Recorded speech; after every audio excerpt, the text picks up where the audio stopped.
In the meantime, outside we go, and Ainsley's got a bunch of guests. Well, I know we're sitting here talking about what the biggest issues are for these awesome voters. So thank you so much, Steve. The American education system, and particularly universal school choice, was a huge topic of discussion at last night's debate. Listen. So the first thing we've got to do is we've got to make sure we catch our kids back up. We have to make sure they can read. When we start to focus on that and really bring in that parental involvement, that's when we'll start to see a difference. But we've got to get parents back included. We've got to quit spending time on this DEI and CRT and instead focus on financial literacy, on digital literacy, and on making sure that our kids know what they need to do to have the jobs of the next generation. Well, we heard from the candidates, but what do the voters think? Our voter panel joins us now. Good morning to all of you. Thanks for waking up early for this. Thank you. Dennis, I'll start with you right here in the middle on the front. Dennis Richmond, he's a Dennis Richmond Jr. He is an independent voter. You're from Yonkers, New York, and I want to start with you because the education topic is important to you as a teacher. Right, definitely. What grade do you teach? I'm with the middle school students How in New York. That's awesome. Those are tough years, but they're so sweet at those years too. So good for you. Thank you. You know, we know for a fact, based on data that we have here in our country, that when students do not know how to read, when students are not good at math by the 3rd grade, that it only goes downhill as they get older. And we need a candidate who's going to work with that. We need a candidate who knows that it's important that there's parental involvement in our schools, that we know that we're working on a positive curriculum, and that we're going to hold not only our schools accountable, but that we're holding our students accountable for their education.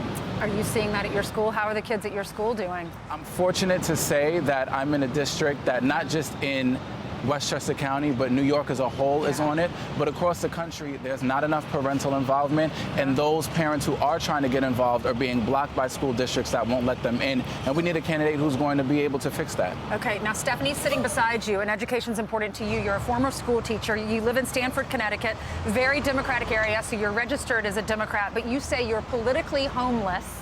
And you are homeschooling your son? Yes. How old's your son? He's 7.5. Okay, how's that going? It's going well. We're going into our 2nd year. Good for you. And for many of the reasons that he stated, I just didn't feel comfortable leaving my son in a school system where fewer than half of the students can read proficiently and less than that can do math proficiently. So what did you think last night of the debate when you're hearing that many of them said school choice, school choice? I think a lot of them were talking about school choice, but there's only one candidate who can say that they have universal school choice and they successfully put that in, and that's Ron DeSantis. So I think that's very strong going in this field, whereas people can talk about it, but he's actually done it. And I think school choice, we can debate about whatever the financial mechanism is, whether it's vouchers or ESAs, but kids need choices and families need choices, and I want to see more of that. Yeah, Ron says he's done that in the Parent Bill of Rights down in the state of Florida. Jeremy Lee is behind you, campus reform correspondent for Rutgers College, and you're a GOP voter. Who did you like last night?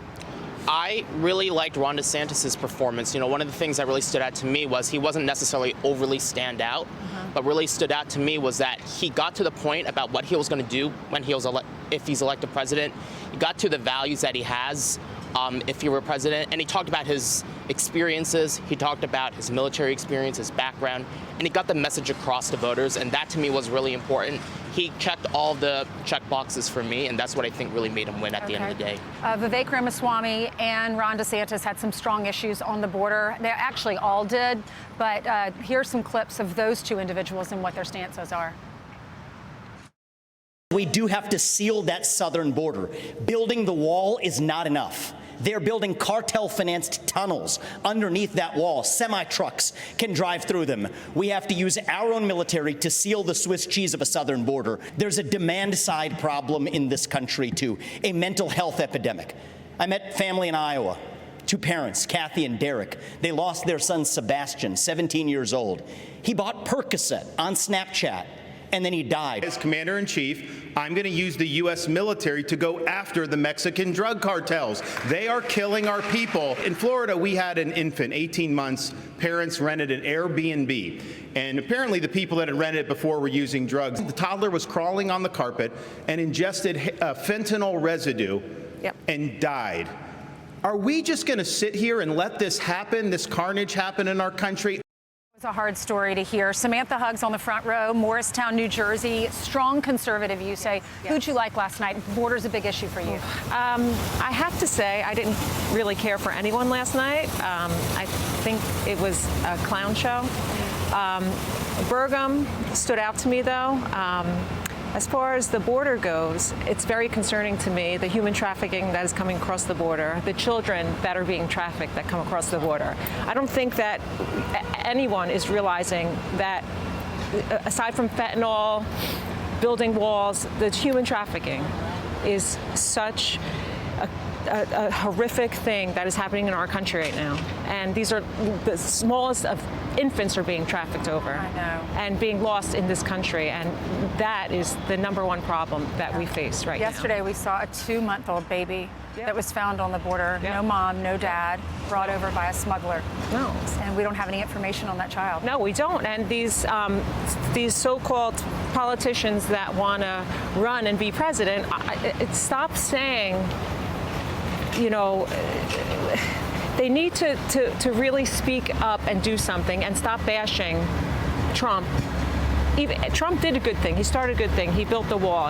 At least he was trying to put wheels in motion to much better than what's going on right now, right? It's just an open border. Terrible. Okay, Sergio and Jared, we're going to get to you in the next hour. I'm sorry we've run out of time. We've got to start the second hour of Fox and Friends, but I'll tell my co-anchors to start with y'all when we come back, okay? Because we're going to be chatting with them all morning. Thank y'all for being here. I'm Steve Ducey. I'm Brian Kilmeade. And I'm Ainsley Earhart. And click here to subscribe to the Fox News YouTube page to catch our hottest interviews and most compelling analysis.